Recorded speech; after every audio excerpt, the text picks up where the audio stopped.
Hello मेरे प्यारे students हैं। अब हम लोग जो हैं तत्वों के आवर्ती वर्गीकरण जो 5वां चैप्टर है उसका मैं ऑब्जेक्टिव्स लेकर आया हूँ। इससे पहले मैं जो है इसका एक वीडियो अपलोड कर चुका हूँ जो कि आप लोग देख चुके हैं जा करके एक अच्छे से लेक्चर्स में जो है इसको क्लासीफायर तत्वों का आवर्त वर्गीकरण का जो है एक सेपरेट वीडियो एक जो है ना एक बृहत नॉलेज के साथ जो है ना अपलोड किया गया है। तो वहाँ जाके देखें और हम लोग चलते हैं ऑब्जेक्टिव क्वेश्चन देखते हैं इसका। हम लोग इस ऑब्जेक्टिव क्वेश्चन करने से पहले आपको एक है ये जो आधुनिक आवर्त सारणी आपके साथ में होना चाहिए, जिससे कि क्वेश्चन आपको जो है पूरा का पूरा ये बन जाएगा। तो ये आधुनिक आवर्त सारणी आप लोगों के पास मार्केट में भी अवेलेबल होता है, जिसको पीरियोडिक टेबल कहते हैं। ये होना बहुत ही ज़रूरी है जिससे कि ये क्वेश्चंस बनने वाला है। तो चलते हैं हम लोग सबसे पहले शुरुआत करते हैं। पहला क्वेश्चन है, अगर हम मेरे नए इस चैनल पर नए हैं तो चैनल को सब्सक्राइब कर लेंगे और वीडियो को लाइक नहीं किए हैं तो लाइक करेंगे। चलिए बिना विलम्ब के ही मैं स्टार्ट करता हूँ।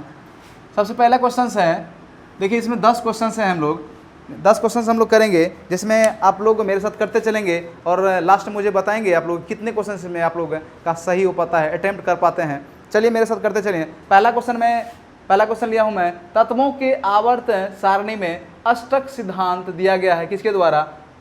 कहता डोबेरेनर द्वारा, न्यूलैंड के द्वारा, मेंडलीफ द्वारा, नन। कौन सा होगा बताइए जरा सा, कौन सा होगा? तत्वों के आवर्त सारणी में अष्टक सिद्धांत किसने दिया था? तो अष्टक सिद्धांत डोबेरेनर ने त्रिक दिया था। अष्टक सिद्धांत न्यूलैंड साहब ने दिया था। किसने दिया था? ये न्यूलैंड साहब ने दिया था। चलिए अगला क्वेश्चन देखते हैं हम लोग। कहता है क्वेश्चन नंबर 2 में, मेंडलीफ के तत्व वर्गीकरण सिद्धांत का आधार क्या है? तत्व वर्गीकरण का आधार क्या है? परमाणु द्रव्यमान, परमाणु संख्या, परमाणु त्रिज्या, परमाणु घनत्व। कौन सा होगा बताइए, कमेंट करके मुझे बताएंगे आप लोग कौन सा होगा। चलिए मेरे साथ है, देखिए परमाणु द्रव्यमान मेंडलीफ के आवर्त सारणी का जो था आधार क्या था? देखिए मैं डोबेरेनर आया था, उसके बाद न्यूलैंड आए थे और मेंडलीफ साहब आए थे, और उसके बाद जो आधुनिक आवर्त सारणी बना तो परमाणु संख्या हो गया था। लेकिन तब तक मेंडलीफ तक जो है यानी डोबेरेनर, न्यूलैंड और मेंडलीफ तक था कि परमाणु भार ही था, यानी परमाणु द्रव्यमान ही आधार था। तो क्या हो गया? 2 का ए नंबर हो जाएगा, परमाणु द्रव्यमान या परमाणु भार का ये एक ही होता है बात।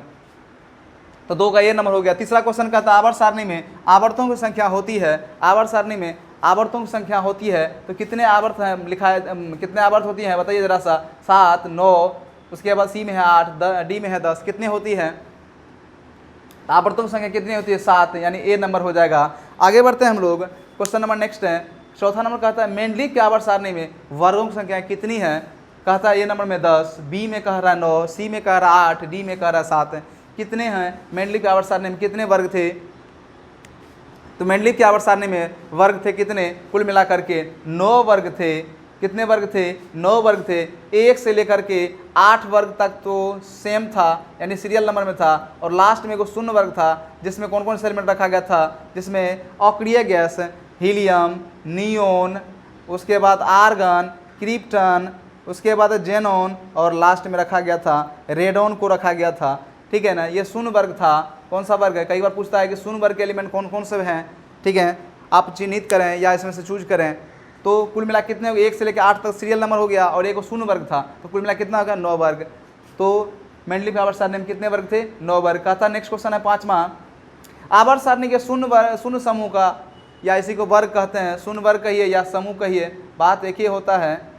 तो शून्य वर्ग का तत्व है कौन सा होगा?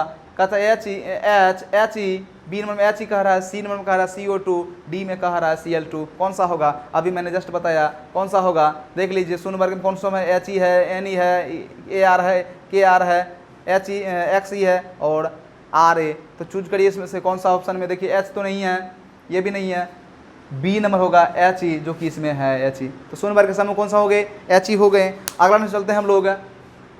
क्वेश्चन नंबर 6, आवर्त सारणी के उदग्र स्तंभों को, यानी खड़ी रेखा क्या होती है? तो आपने देखा होगा खड़ी रेखा इस तरह से बनाए थे हम लोग आवर्त सारणी में।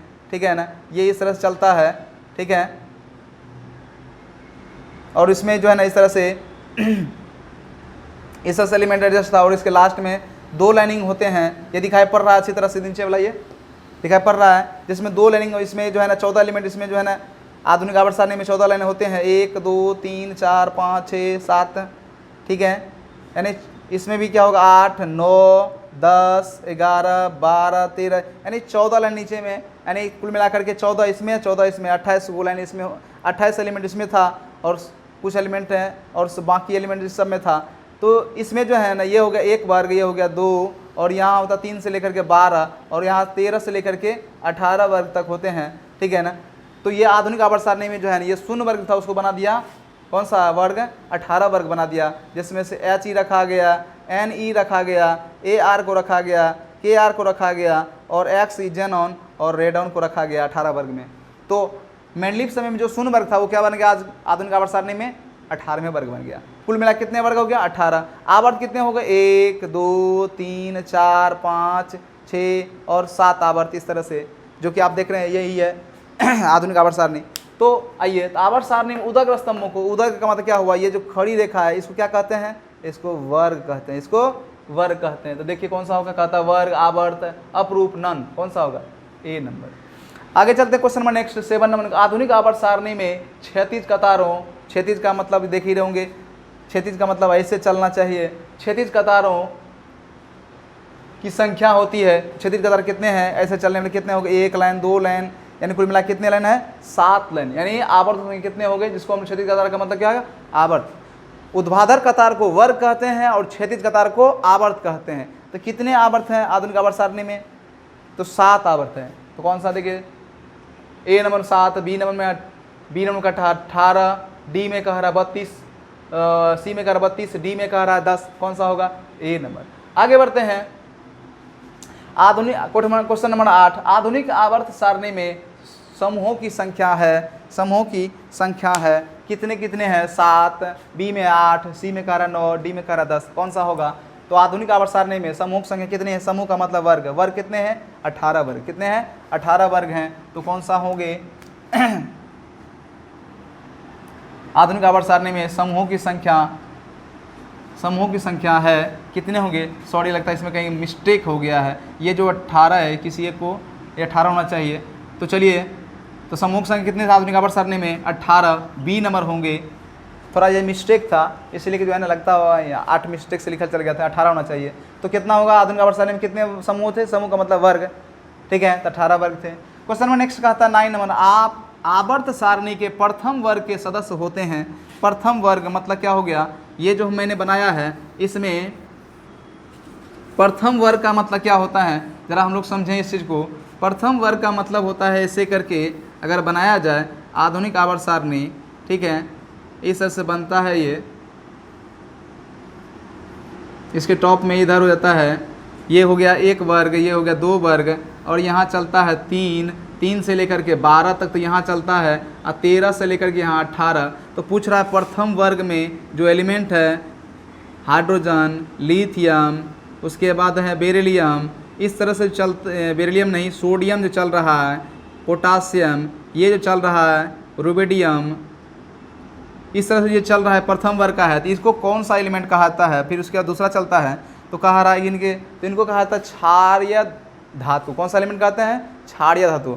वर्ग 2 वाले क्या कहते हैं, तो क्षारीय मृदा धातु, क्षारीय मृदा धातु, यानी वर्ग फर्स्ट वाले को कहेंगे हम लोग क्षारीय धातु, 2 वाले को क्षारीय मृदा धातु। मृदा का मतलब मिट्टी होता है।